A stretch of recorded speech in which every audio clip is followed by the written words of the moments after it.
I would like to begin by stating my goal as an educator is to have a positive influence on students' lives, no matter how small it may be. I want to be able to make every student feel cared for to reach their goals, no matter how big or small they may be, as long as I played a small part in it.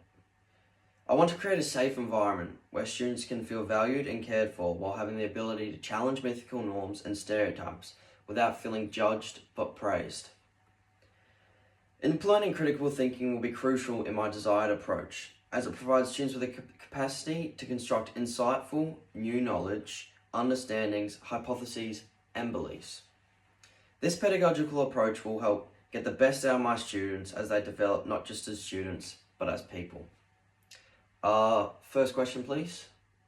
Yes, you are. Mr. Alderson, what will you base your educational philosophies from? Well, like Henry Giroux's educational philosophy, I want to implement critical thinking rather than teaching to the test, as Giroux states. This will allow for my students to become more creative thinkers and create their own meanings and opinions for certain subjects, rather than focusing on the objectivity of the curriculum.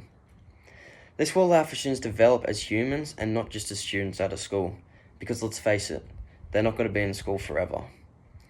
It is said that mastering critical thinking is a better predictor of successful life decisions than other factors, such as intelligence. If I can implement this with my students, it means they have a higher chance to make better life decisions not only during school, but when they are out in the real world, which is the aim.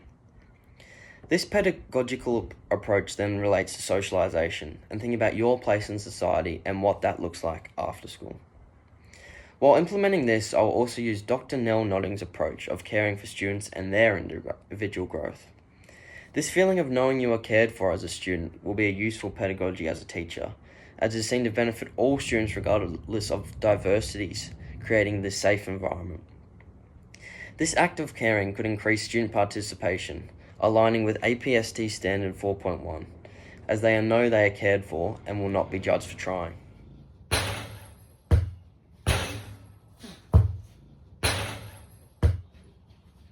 Timeout. Decide not to use it. Curry, way downtown. Bang!